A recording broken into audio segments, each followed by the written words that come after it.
Hi, I'm Eric Sonnenschein. I'm an author, writer, essayist, novelist, poet, journalist. My most recent book is Rocked and Rolled. It's about the rock and roll scene in the late 70s, early 80s in downtown New York. You can find me at ericsonnenschein.com on LinkedIn, Facebook.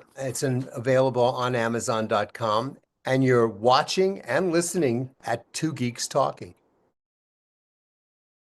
Good morning, afternoon, evening, everyone. Two Geeks Talking is an entertainment industry interview show where we interview the creative people from the comic, film, TV, movie, and video game industries. And of course, I'm your host, Kurt Sasso. We are joined today by a multi-talented individual. This is his first time on the show. He is an author, a writer, a journalist, a columnist, a poet. He has also played in a band in the 70s in New York. He has also joined the Peace Corps.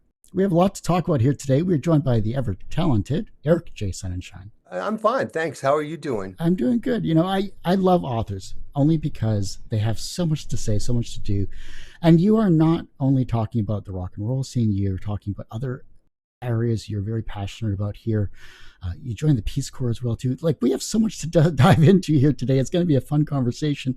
But for those that don't know anything about yourself as a creative person, tell us who you are and what you're bringing to Two Geeks Talking today. Well, Kurt, you presciently, you just said that writers are generally people who have a lot to talk about. I have to say that as a writer, I'm also somebody all my writing is fed by my experience. I know that there are writers, who research their subjects, and that's perfectly fine. I mean, they'll go to a library, they'll get inspired by a figure or an event or a time period, and they'll research it and then, populate their books with characters that they basically imagine from the stuff of research. But for me, the research is all first person, singular, out there in the field. Now, that's not to say that for instance, I got into rock and roll so that I could write a book about it. Got into the Peace Corps so that I could write a book about it. Although I will say that, the late Norman Mailer was perfectly unabashed about saying that when World War II broke out, he was wondering which theater of conflict would be the best one to write a novel about. He thought it would be Europe, but unfortunately for him, he got assigned to the Pacific Theater. Of course, he wrote a book about it. I wouldn't say that I wrote about the Peace Corps. I intended to write about it before I got in. I won't say that I intended to write about rock and roll before I got involved, or I got into advertising so that I could write a book about it. That's just kind of what happened. I will say this, though. People have asked me about rock and roll because it's often considered to be a peak experience. I mean, everybody wants to be a rock star, the drugs, sex, and rock and roll. But you know what I often say? I got into rock and roll because I wanted to sing and to get my music out there and to share my lyrics and all the rest of that. This is not a rock and roll memoir. It's not like me talking about the peak experience of my life and being very nostalgic about it. Not at all. As a matter of fact, I often think that I was in rock and roll in the end so that I could write this novel because the novel, writing it was so interesting to me and I enjoyed doing it so much. I felt like I was, I don't know, the materials, everything sort of came together for me and I had so many insights from writing it. I should say something about Rocked and Rolled since that's my most recent book. Basically, it's a comic historical novel set in the late 70s, early 80s, downtown New York, new wave rock and roll scene. It depicts a cityscape and an environment and a whole population that no longer really exist. I mean, if you go to downtown New York, to the East Village, for instance, and you look for some of the places, a lot of the places that pop up in this novel, you won't see them because they're gone. The Kiev, the diner where the protagonist spends so much of his time, that's gone. All of these the clubs, Max's Kansas City, CBGB's, all of them, they're all gone. And even the sense of the street scene, St. Mark's Place, the people that you would see milling about there, they're all completely different.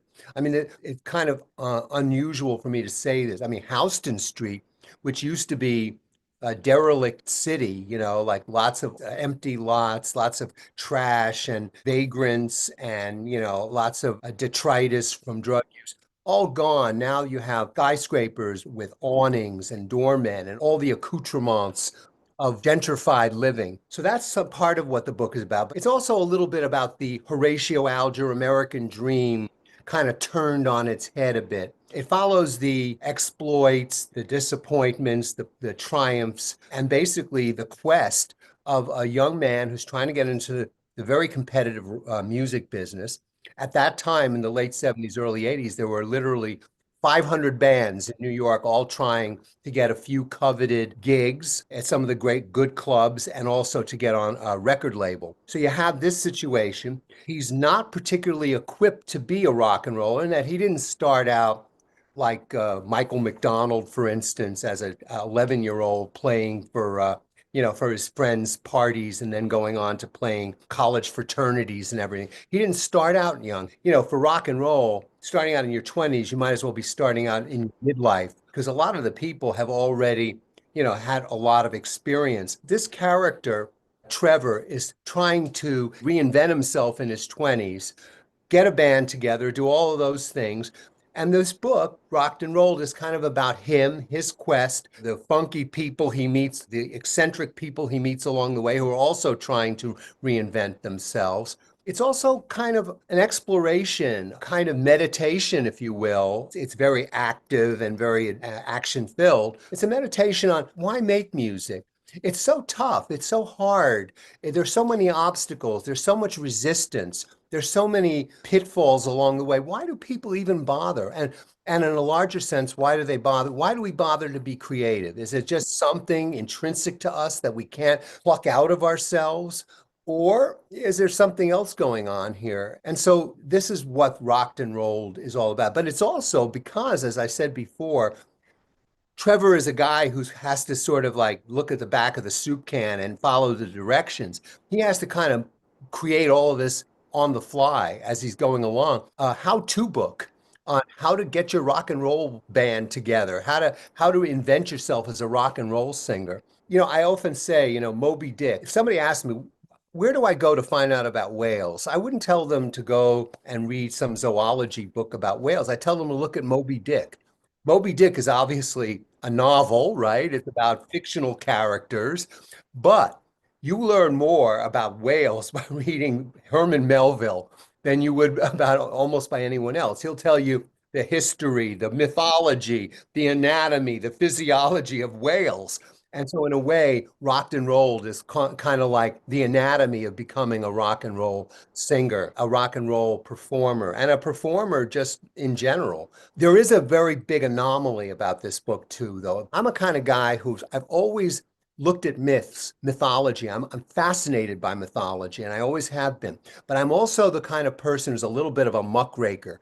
I like to explore myths, a little bit like Leonardo cutting open the cadaver so he can see how all the muscles and the organs are situated and how they work. Everybody thinks of rock and roll as drugs, sex, and rock and roll, the sinful trinity of the music business. But the thing is, I have here deliberately a character. He doesn't want it. He's not interested in all of the perks of being a rock and roll singer. He's not interested in the drugs. He's not interested in shooting up. He's not interested in all the groupies and all the others. He is literally on a quest for meaning. I mean, it seems weird, because rock and roll is often, it's not considered the holy grail. It's not considered the search for a cure for cancer or anything like that.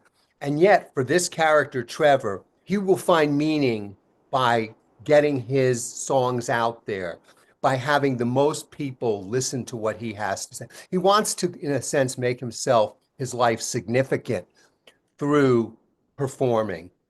And I think that maybe that's why the book has resonated with a lot of people. I think women, men, anyone, even if you don't even like rock and roll or know much about it, I think that they find something here that transcends just that specific topic because it's really just about making yourself visible, making yourself audible in a world where it's just so easy to just sort of pass through like one of the silent people, through the turnstiles, down the freeway, wherever it is, make no mark at all and be completely undistinguished. And so that's what it's about.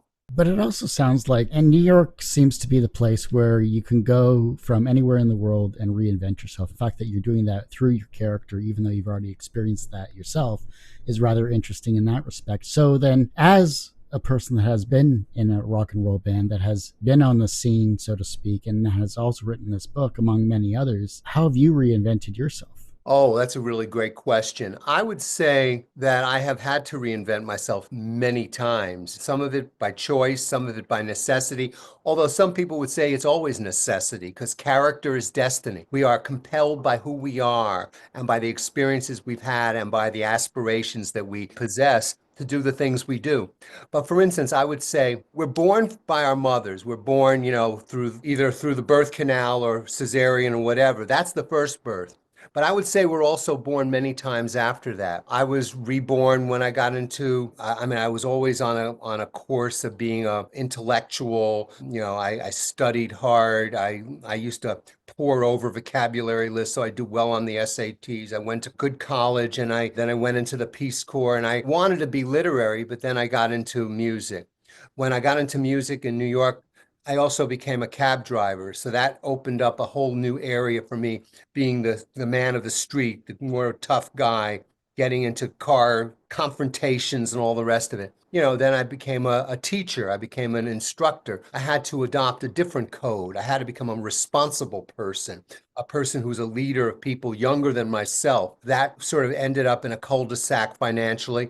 I had a family, so I got into advertising, and that opened up a whole new area for me. When I met my wife, in a way, I always say my mother was my first mother. My wife was a second birth. She kind of like introduced me to another kind of living, more of a, responsible, committed, something that was on the way to being a person who had a family. And then, of course, having a daughter, I had to become a parent. I had to make sure that there were diapers, the diaper station, and that we took her to the pediatrician and all the rest of that. And then, of course, doing the homework, getting her into schools. So I would say that I have had to reinvent myself, but I don't know if it's reinvention or it's more like the reason the serpent had such powerful mythological significance to humans was because we could see the manifestation of what we understood in ourselves, which is the shedding of a skin. It's not immortality, but within a lifetime, we do go through vicissitudes. We go through different incarnations, if you will. And the person I am now who can talk to you seems a relatively level-headed, blah, blah, blah. That's not always the person I was. And sometimes though that those older incarnations will come out of a person. You'll see me become, a gibberish spewing, immature, whatever. But the reality is that we do go through the changes. There doesn't seem to be any way around it. Has your love of music, has your love of what you've done throughout your life helped inform your writing in some way, shape, or form? Yes, I would say absolutely. Music was integral to writing.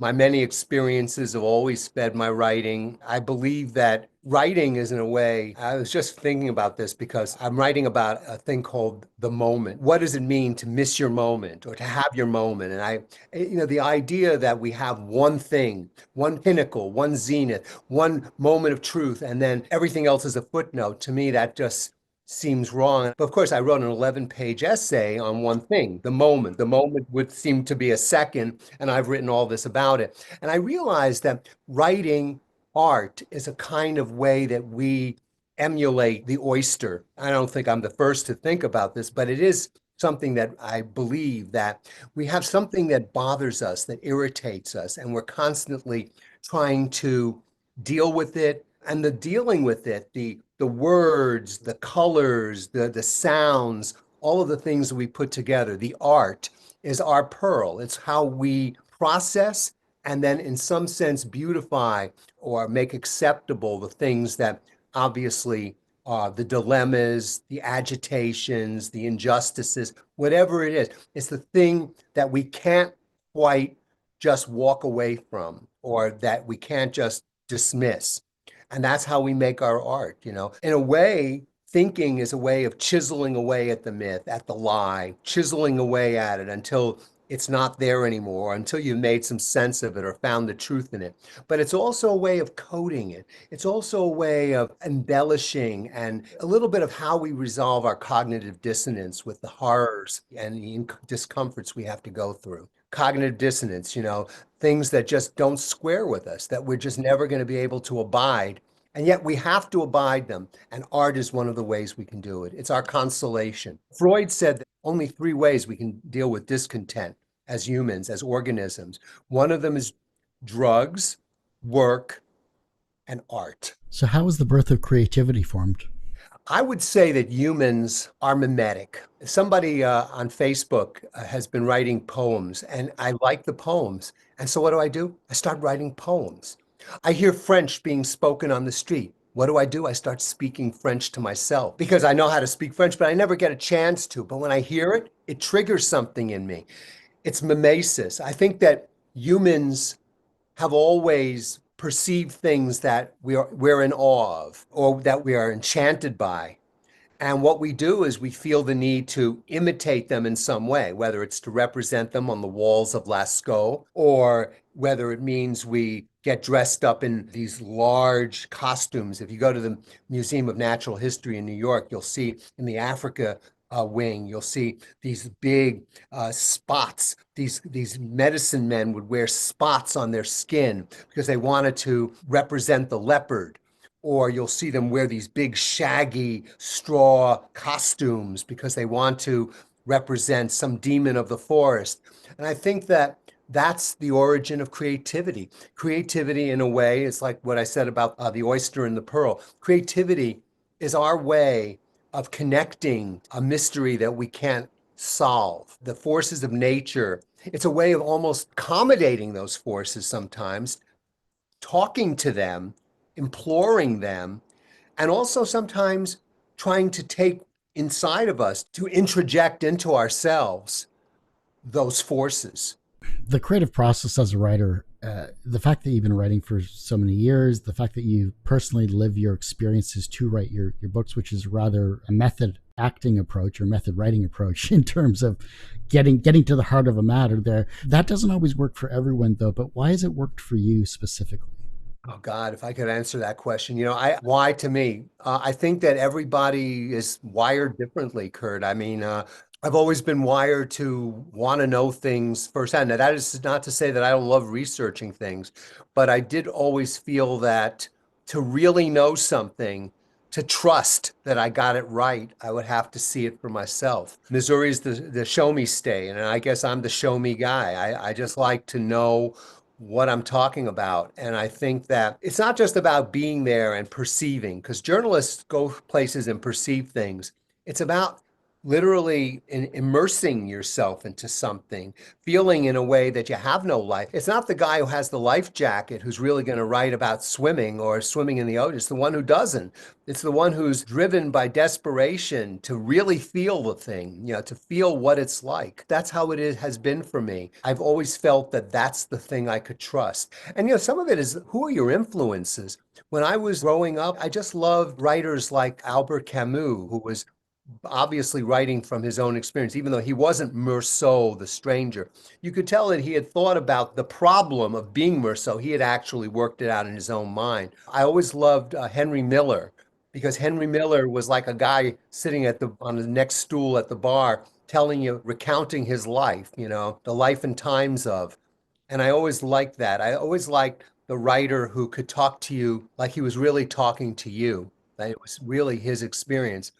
And conversely, I don't like writers who take an attitude or a pose because it's an easy one to take. For instance, a writer who's going to write from a position of anger or criticism, just almost knee-jerk criticism, to me, that's weak. Why? Because any actor will tell you this. Anger is the easiest choice to make when you're playing a character. It's easy to be angry. It's easy to be angry and to be committed to that. And for some reason, we just fall. It's harder to be sensitive. It's harder to be vulnerable because those are nuances. Those are things you really have to feel. They're not things that you can glom onto because you've seen somebody be that way. What exactly can you draw from your own experiences, and how does this question at this particular time dive into your psyche?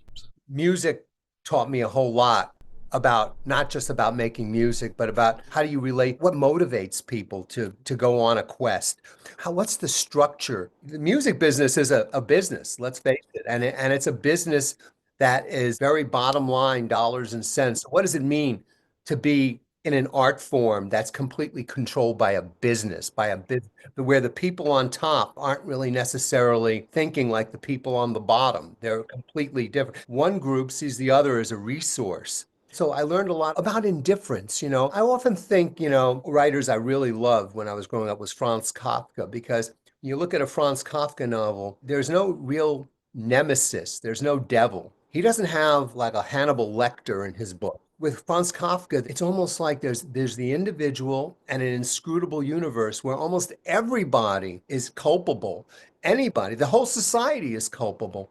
And in Rocked and Rolled, for instance, there is no one nemesis. There is no one producer, one evil A&R guy or record company executive who's putting the kibosh on all creativity or sucking dry all these wonderful talents. No, I feel that that's reductive and simplistic, and it's just not the way things are. If the system doesn't work, it's all of us who are part of that problem.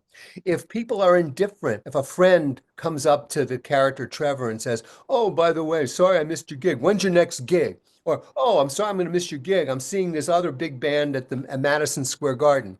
Whose fault is that? Who's the villain there? You know what I'm saying? It's like in one part of the book, Trevor goes out toward the end and he goes out to Los Angeles and he's staying with a woman who's seeing her favorite rock star do 10 different performances at the LA Forum when the LA Forum was still a big venue. But Trevor, he goes down to, I don't know, Madame Hong's or something, some place in Santa Monica down on Pico Boulevard.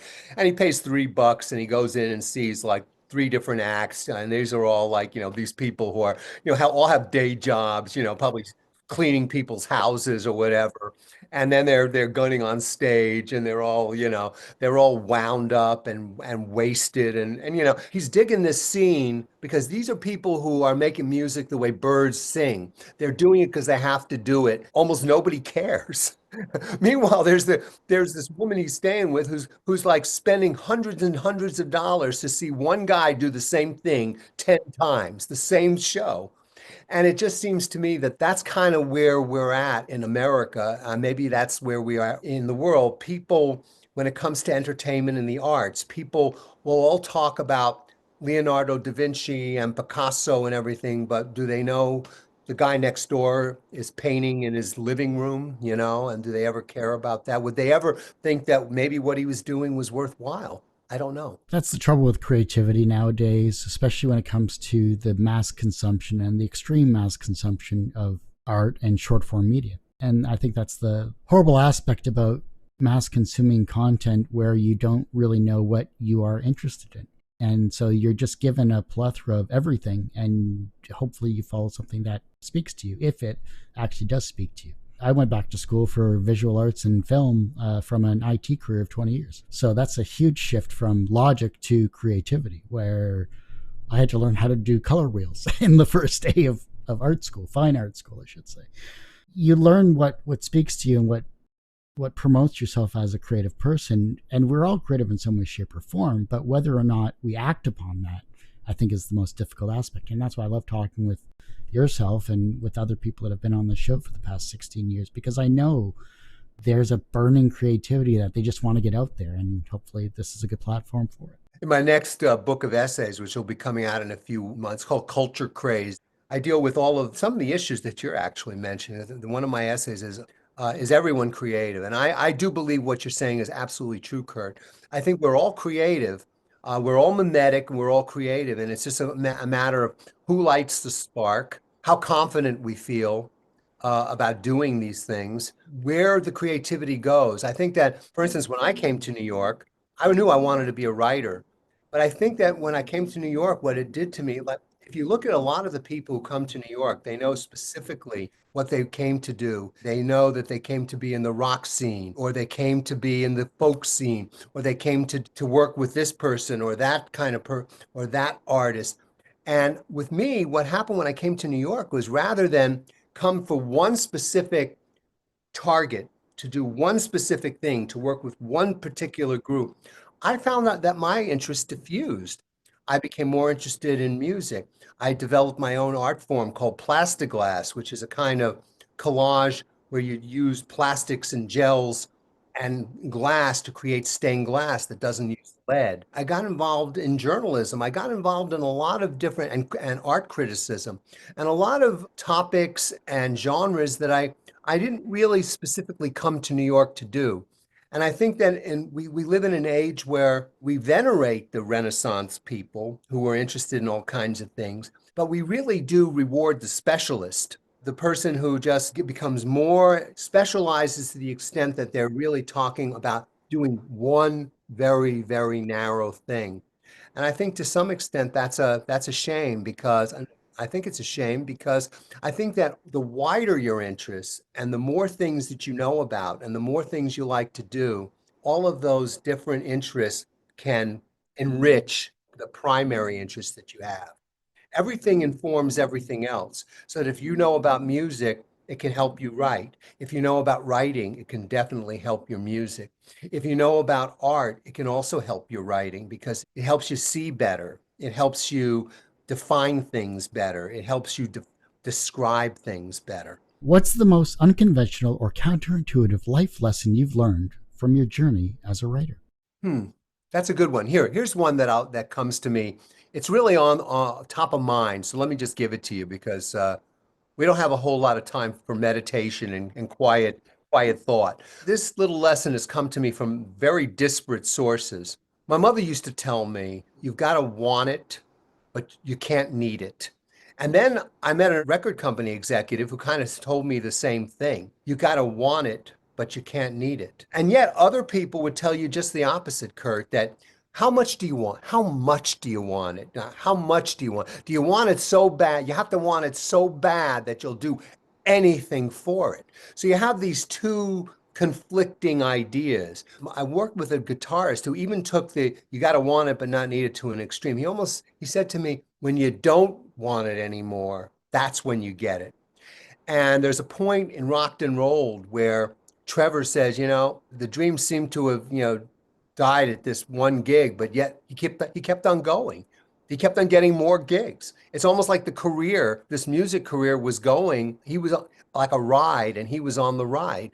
He was no longer in a way in control of it. If he had been writing his own script, he would have thought, oh, this is already gone. This is already over. And yet it wasn't over. And so I think that what's counterintuitive to what I would have thought is that what we see in ourselves, what we see as the thing that we do best, is not always what the world sees us doing best. What we think our greatest achievement is not what the world considers our best achievement. And somehow we have to keep on going and still make our own judgments, even though we have to always be aware that our judgments may, in the end, be peripheral or somewhat irrelevant. In other words, success and intention are not aligned. You intend one thing, but you could be successful for something entirely different. Everyone has one person that inspired them on their path to where they are today. Who was that for you? Oh God, this is just this is tough. This is really a difficult one because I would say that again, it's like the moment. What moment in your life was the most pivotal or meaningful? I would say there are several people. Let's start off in the writing realm. Perhaps my favorite writer when I was beginning to see myself as a writer, Francois Arouet. Voltaire. He was a writer who actually had to spend a year in the Bastille because he insulted a nobleman with a witty barb. He was a guy who wrote so many volumes, and yet the thing we all remember him for is probably the slimmest of them, Candide. He was a writer who could make me laugh, probably a little like almost 200 years after he wrote.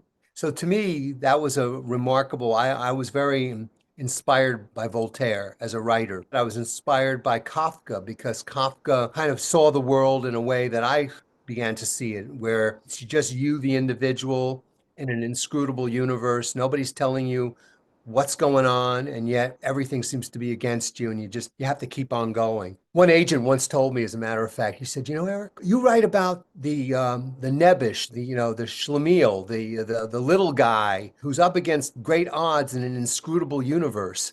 So I said, well, that sounds really good. You want to be my agent? No, no, I don't think anybody's buying that. But that's what you. And so I'm very interested in that, and I think Kafka gave me kind of like inspired that in that model for me. I loved Henry Miller. I have to say, the person who changed my life probably the most, who put me on this path of being a writer, a teacher I met in Hebrew school, Mr. Raskin. He was a history teacher at a local high school.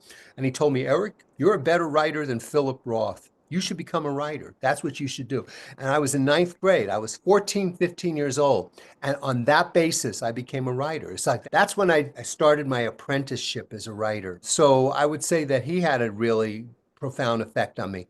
I think my wife has had a great effect on me because she opened up me up in a different, completely different way, but which ended up again helping my art, my writing, made me a little more of a compassionate person, somebody who could really understand somebody or feel somebody else's point of view. And my daughter has been incredibly inspirational to me. She's opened up areas of laughter, of self, she's made me more, amused about myself because, a child always sees you very differently than you see yourself. I've in developing her talents and seeing her talents and being able to perceive her growing up and shaping, helping, trying to help shape her. That was enormously inspirational and impactful to me as a human being. From a professional standpoint, you are a multi-talented writer. You are a journalist, a poet. We touched on a brief spattering of what you're capable of doing when it comes to writing here. And I want to have you back on because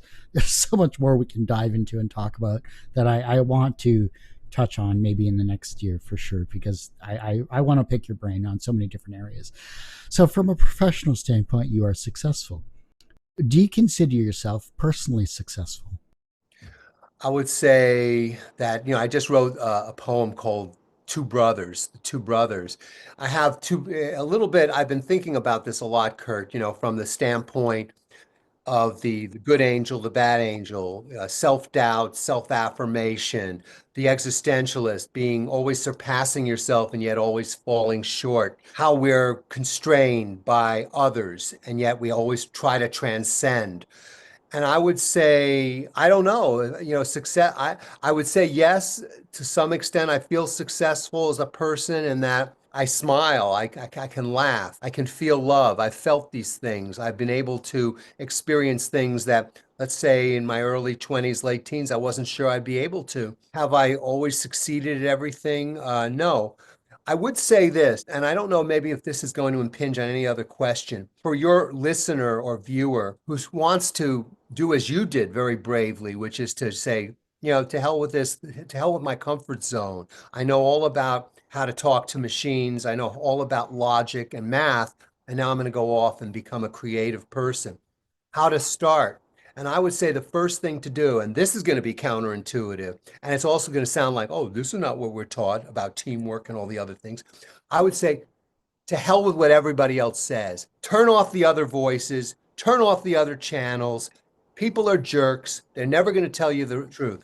It doesn't matter whether it's in a creative workshop where everybody's supposed to be constructive and be, very positive and supportive, or whether it's your mom or whether it's your friend.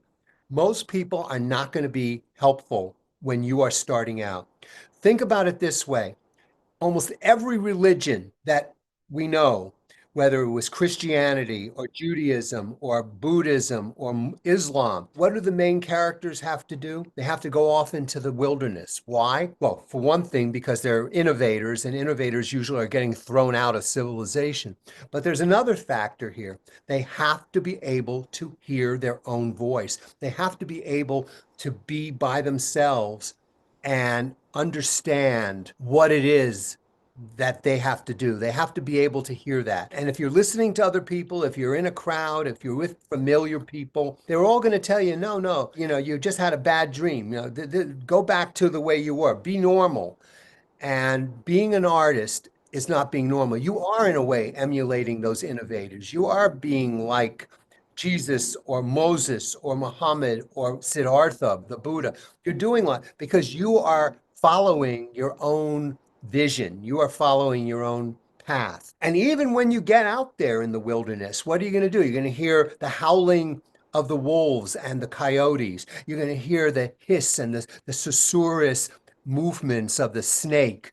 You're going to feel you're going to hear these voices in the wind that are filling you with doubt and fear. You have to deal with them and understand that that's the process to becoming a creative person.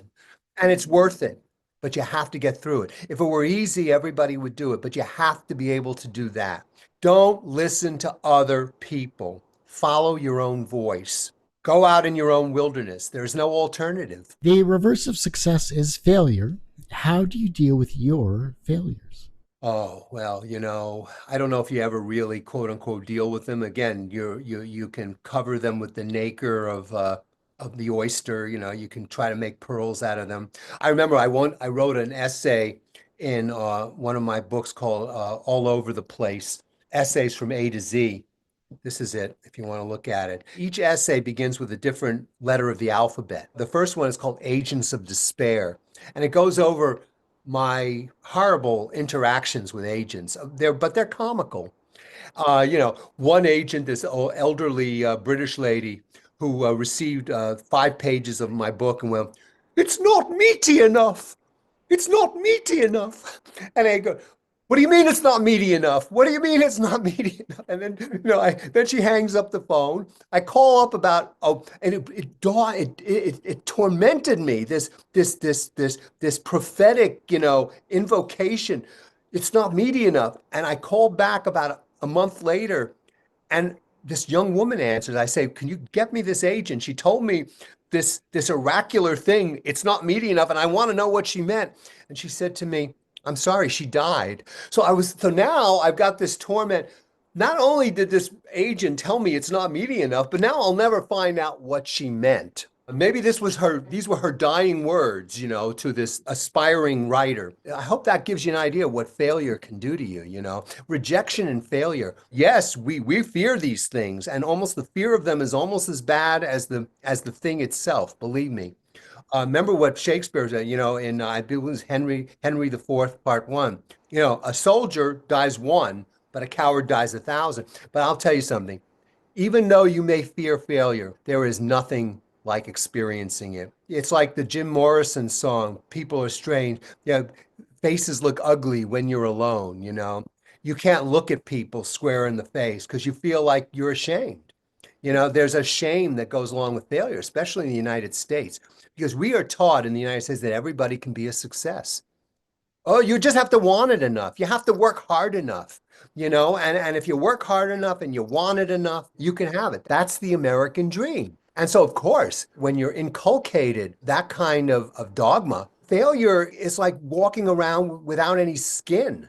It's like you're stripped of your skin. That's the first I've heard in 16 years. So there you go. Oh, but you do grow more skin, luckily, like the snake.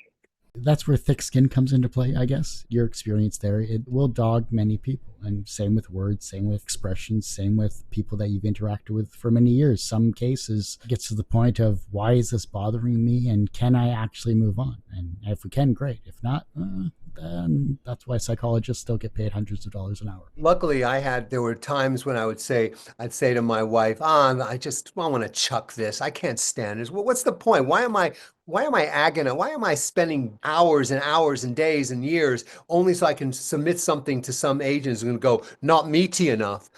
He said, "No, quit. Stop." She would just do it just like that. Yeah. You don't want to do it? You're the one who's doing it. Stop doing it. And that's the whole thing. That's where existentialism comes in. If we turn off the engine, the car won't move. And it's the same with our creativity. If you don't want to do it, you don't have to do it. Can do something else. And I've taught that to my daughter too. I remember once we were driving along Sunset Boulevard and she was just in a funk. And she said, "Oh, I just, don't want to do," and she was, working the day job, not advancing as much as she wanted to, as fast as she wanted to. So I said to her, "Honey, you can follow my example. You don't have to be married to this. You don't have to, say, 'Oh, I have to go down this path because I've been going down it. I've been going down this path. If I stop, then I'll be ashamed and I don't know what I'm going to say to my parents. How could I have wasted my time?'" No, you don't have to ever worry about that. You always have permission. Give yourself permission to pick yourself up and do something else. And I do really believe that. I don't believe that anybody should ever feel that they have to do something. You do it because you want to do it. And I'm telling you, when my wife told me, "Get rid of it. Stop. Don't do it anymore," that was like a bucket of cold water. It couldn't have helped me more. And I think my daughter was also helped by the same advice. Freedom, always shown your freedom, is the best way to keep on going on your path. The younger generation is looking at your work and they're becoming inspired to be creative in their own way, whether it's as a writer, a journalist, or something along the creative spectrum. Maybe you're inspiring them down their path. And the fact that you have the younger generation with your daughter maybe you've inspired her down a creative path in some way, shape, or form. How can they inspire the generation that follows them? Excellent question. When I was teaching, there are different models of teaching. One of them is I teach what I know. Another one is I teach what I do. In other words, the guy who goes in and, he's an advertising dude and he goes in there and he teaches you advertising because he does it. And you're inspired because, hey, here's a living example of a creative director and he's made it. So if I listen to him, I'll learn. But there's also the person who teaches what I am. Teach what you are. If you walk through life teaching people what you are, that probably is the greatest incentive because they realize that the next generation and the generation after that, there'll be different techniques, there'll be different media, there'll be different genres. Those things change, they revert, things go in and out of style. But what is always there, what is always most meaningful is the person themselves. Ecce homo, here I am. Here I am. This is who I am. This is what it is to be a creative person. This is how the creative person thinks. This is how the creative person behaves. This is the orientation.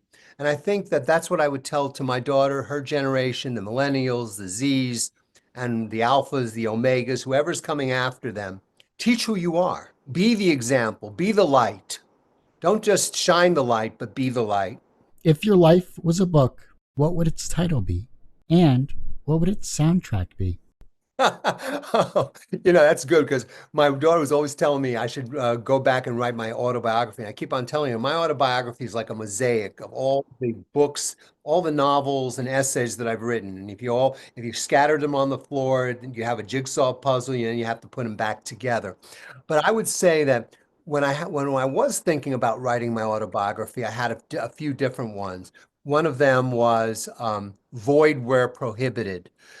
Used to see that on different cans and soft drink containers.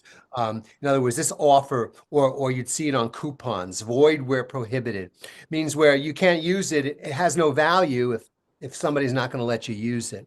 And I feel that's one of my titles because I feel that for me, it wasn't a question of knowing what my mission, what my vocation was. I always knew I was going to be a creative person. I always knew I was going to be a writer. But it was, will people let me do it? Well, I mean, if the tree falls in Siberia, does anyone hear it? If the writer is writing and nobody, when I used to go to parties as a young man in New York, I'd say, I'm a writer. So, oh, what have you published? What have you written? Oh, where have you written it? I mean, it's always about the context. Yes, you do the text, but do you have a context for that text?